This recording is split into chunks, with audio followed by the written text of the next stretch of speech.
ഈ നെഗറ്റീവ് ഇല്ലാതെ പോസിറ്റീവ് ഉണ്ടാവില്ല. കാരണം ഇത് രണ്ടും കൂടിയല്ലേ പ്രവർത്തിക്കാൻ പറ്റുള്ളൂ. എന്താ പറയാ, ആണും പെണ്ണും കൂടി ഉണ്ടായാലേ ഒരു കുട്ടീനെ ഉണ്ടാക്കാൻ പറ്റുള്ളൂ, ഒറ്റയ്ക്ക് വിചാരിച്ചാൽ പറ്റില്ല. എന്ന് പറഞ്ഞ പോലെ ഒന്നിൽ നിന്നേ ഒന്നുണ്ടാവുള്ളൂ. അപ്പോൾ എല്ലാം പോസിറ്റീവായിട്ട് എല്ലാം കിട്ടിയിട്ട് തുടങ്ങാൻ പറ്റില്ല ഒരിക്കലും. അതുകൊണ്ട് ജീവിതത്തിൽ നേരത്തെ ഇവിടെ പറയായിരുന്നു, അപ്പ് ആൻഡ് ഡൗൺസ് ഉണ്ട്. നേച്ചർ അങ്ങനെയാണ്, നമ്മൾ അങ്ങനെയാണ്. We are part of nature. നമ്മൾ സൃഷ്ടിച്ചിട്ടുള്ള അതിനാണ്, അങ്ങനെ തന്നെയാണ്. എന്നതുകൊണ്ട് തന്നെ you should have the knowledge, right knowledge. What is the right knowledge? ശരിയായ അറിവ്, ശരിയായ അറിവിലൂടെ ശരിയായ expectation, right expectation. Over expectation അല്ല വേണ്ട, റൈറ്റ് എക്സ്പെക്ടേഷൻ. ആ അറിവിലൂടെ അങ്ങനെ എക്സ്പെക്ടേഷൻ വരുമ്പോൾ നമുക്ക് ആ അറിവിലൂടെ മനസ്സിലാവും, ധൈര്യം കിട്ടും, ആത്മവിശ്വാസം കിട്ടും. ഇതല്ല ഇതിൻ്റെ എൻഡ്. നമ്മൾ മറ്റുള്ളവരിലേക്കൊക്കെ നോക്കണ്ടേ. എന്തെങ്കിലും ഒരു വിഷമം വരുമ്പോഴേക്കും, മാർക്ക് കുറഞ്ഞാൽ, തോറ്റാൽ ഉടൻ കയറി ആത്മഹത്യ ചെയ്താൽ അതൊരു സൊല്യൂഷൻ അല്ല, അതൊരു പരിഹാരമല്ല. അല്ല, ഇപ്പോൾ ജ്വല്ലറിക്കാർക്ക് പറയാവുന്ന, ഇപ്പം ഞാൻ പെട്ടെന്ന് ഓർക്കുകയാണ്, പാലക്കാട് വെച്ചിട്ടാണ് സൈനൈഡ് എടുത്തിട്ട് ഒരാൾ കഴിച്ചു നോക്കി ഒരു വർക്ക്ഷോപ്പിൽ, ആള് മരിച്ചുപോയി. അപ്പോൾ പലരും മുമ്പ് നോക്കിയിട്ട് സൈനൈഡിന്റെ ടേസ്റ്റ് എന്താണ് എന്നറിയാൻ വേണ്ടി. അപ്പോൾ ഒരാൾ കഴിച്ച വഴിക്ക് എസ് എന്ന് എഴുതി, ആ നേരെ കിട്ടിയുള്ളൂ. അപ്പോഴും സ്വീറ്റ് ആണോ സോറാണോ പുളിയാണോ മധുരാണോ എന്ന് അറിയില്ല. രണ്ടാമത്തെ ഒരു പൊട്ടൻ എന്ത് ചെയ്തു, ഡബ്ല്യു എന്ന് എഴുതി, അതിനെ നേരം കളയും. അങ്ങനെ എഴുതി നോക്കിയിട്ട് അതിൽ കൂടുതൽ എഴുതാൻ പറ്റുന്നില്ല. അത് അപ്പോഴേക്കും സാധനം തീരും പരിപാടി. അപ്പോൾ നമുക്ക് രണ്ട് ഓപ്ഷൻ ഉണ്ട്. ഒന്ന്, സൈനൈഡ് കഴിച്ചിട്ട് മധുരാണോ പുളിയാണോ സ്വീറ്റോ സോർന്ന് നമ്മൾ പരീക്ഷിച്ച് നോക്കേണ്ട ആവശ്യമില്ല. കഴിച്ചവർ മരിച്ചു പോയി. അപ്പൊ അത് മുഴുവൻ നമുക്ക് പറ്റില്ല, മുഴുവൻ നമ്മളെ കൊണ്ട് സാധിക്കില്ല, അത്രയും പവർഫുള്ളാണ് എന്നതുകൊണ്ട് നമ്മളത് കഴിക്കേണ്ട, ചത്തവരെ നോക്കിയാൽ പോരെ എന്ന് പറഞ്ഞ പോലെ നമുക്ക് പലതും പഠിക്കാനുണ്ടാവും.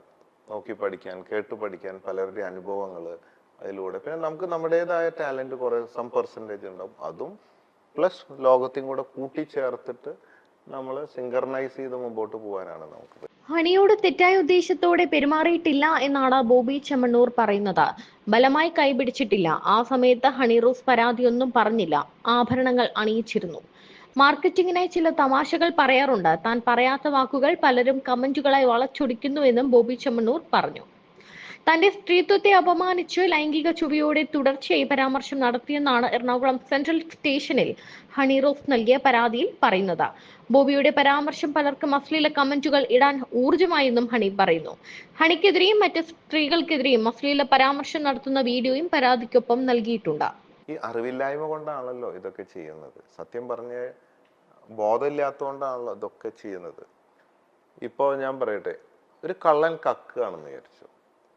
ഒരാളും കക്കുമ്പോൾ പിടിക്കുമെന്ന് വിചാരിച്ചിട്ട് കക്കുന്നില്ല. ദീർഘവീക്ഷണം ഇല്ലാത്തത് കൊണ്ടാണ് ചെയ്യുന്നത്. കട്ട് പിടിച്ച് ജയിലിലായി, അല്ലെങ്കിൽ തല്ലുകൊണ്ട്, അല്ലെങ്കിൽ എന്തെങ്കിലുമൊക്കെ ആകുമ്പോൾ വേണ്ടായിരുന്നു, പിടിക്കുമെന്ന് പ്രതീക്ഷിക്കുന്നില്ല. ഓരോ ക്രൈം, ഓരോ കാര്യങ്ങൾ ചെയ്യുമ്പോഴും ദീർഘവീക്ഷണമില്ല, പിടിക്കില്ല എന്ന് തോന്നുന്നത് കൊണ്ടാണ് ചെയ്യുന്നത്. എന്ന് പറഞ്ഞാൽ അറിവില്ലായ്മയാണ്. അറിവില്ല, എന്ത് ചെയ്താൽ എങ്ങനെയാവും എന്നുള്ള അറിവില്ലായ്മ, ലാക്ക് ഓഫ് നോളജ്, ഇതാണ് അതിൻ്റെ ബേസ്.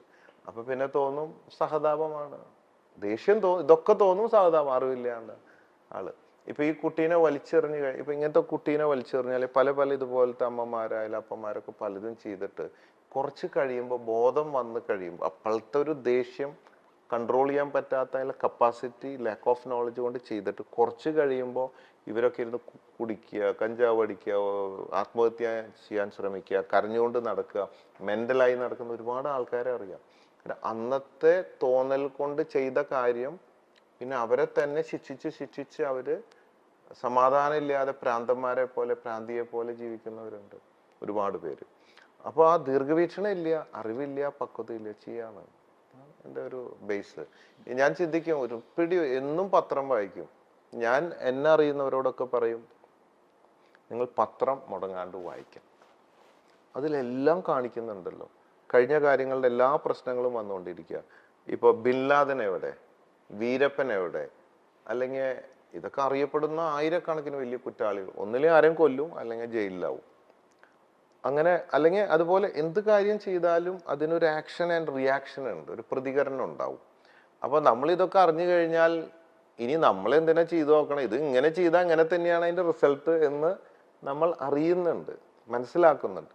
എന്നൊക്കെ പറഞ്ഞാലും ആ ചെയ്യണ ആളെ സംബന്ധിച്ച് ഹി വിൽ ഡു ദാറ്റ്. എന്നിട്ടാണ് അതിൻ്റെ ഇമ്പാക്റ്റും പ്രശ്നങ്ങളിലേക്കൊക്കെ. മനസ്സൊരു പ്രകേളിതയാണെന്ന് പറയുന്നത്. അല്ലെങ്കിൽ ഭൂമി സ്വർഗം എന്ന് പറയില്ലേ, എല്ലാവരും ഇതേപോലെ ചിന്തിക്കുക, എല്ലാവർക്കും ദീർഘവീക്ഷണം ഉണ്ട്, ഇന്നത് ചെയ്യില്ല ഇന്നത് ചെയ്യും എന്ന് വിചാരിച്ചാൽ ഇവിടെ ക്രൈമില്ല, ഒരു പ്രശ്നമില്ല, എല്ലാവരും സമാധാനപരമായിട്ട് ജീവിക്കും. പക്ഷെ അത് ഇമ്പോസിബിൾ. കാരണം ഈ ബ്രെയിനിൽ നിന്ന് കിട്ടുന്ന കമന്റ് അനുസരിച്ചാണ് നമ്മൾ പ്രവർത്തിക്കുന്നത്. നടി ഹണി റോസ് നൽകിയ പരാതിയുടെ അടിസ്ഥാനത്തിൽ വ്യവസായി ബോബി ചെമ്മണ്ണൂർ കസ്റ്റഡിയിൽ. വയനാട്ടിലെ ഉടമസ്ഥതയിലുള്ള റിസോർട്ടിൽ നിന്നാണ് ബോബി ചെമ്മണ്ണൂരിനെ കസ്റ്റഡിയിലെടുത്തത്. ബോബി ചെമ്മണ്ണൂരിന്റെ നീക്കങ്ങൾ പോലീസ് നിരീക്ഷിച്ചു വരികയായിരുന്നു. ബോബി ചെമ്മണ്ണൂർ ഒളിവിൽ പോകാനായിരുന്നു നീക്കം. മുൻകൂർ ജാമ്യ ഹർജി നൽകാനും നീക്കമുണ്ടായിരുന്നു. ഇതെല്ലാം പൊളിച്ചാണ് പോലീസ് കസ്റ്റഡിയിലെടുത്തത്. പരാതി നൽകിയതിന് പിന്നാലെ വയനാട്ടിലേക്കുള്ള റിസോർട്ടിലേക്ക് ഇയാൾ മാറിയെന്ന് പോലീസിന് വിവരം ലഭിച്ചിരുന്നു. തുടർന്ന് കൊച്ചി പോലീസ് വയനാട് പോലീസിന് വിവരം കൈമാറുകയായിരുന്നു. കൊച്ചിയിൽ നിന്നെത്തിയ പോലീസ് സംഘവും എത്തിയാണ് ബോബി ചെമ്മണ്ണൂരിനെ കസ്റ്റഡിയിലെടുത്തത്. ബോബി കൊച്ചിയിലേക്ക് കൊണ്ടുപോകുമെന്ന് വയനാട് SP പറഞ്ഞു. അതേസമയം ബോബി ചെമ്മണ്ണൂരിന് പുറമെ ഹണി റോസിന്റെ പരാതി രജിസ്റ്റർ ചെയ്ത സൈബർ അധിക്ഷേപ കേസിൽ ഫേസ്ബുക്കിൽ നിന്ന് കൊച്ചി പോലീസ് വിവരങ്ങൾ തേടി. ഈ പരാതിയിൽ മൊഴി നൽകിയ ഹണി റോസ് ഇൻസ്റ്റഗ്രാമിൽ അടക്കം തനിക്കെതിരെ വന്ന അധിക്ഷേപ കമന്റുകളുടെ സ്ക്രീൻഷോട്ട് സഹിതം പോലീസിന് കൈമാറി. അശ്ലീല കമന്റിട്ട 20 പേരെ തിരിച്ചറിഞ്ഞെന്നും നടപടി തുടരുമെന്നും കൊച്ചി സിറ്റി പോലീസ് കമ്മീഷണർ പ്രതികരിച്ചു.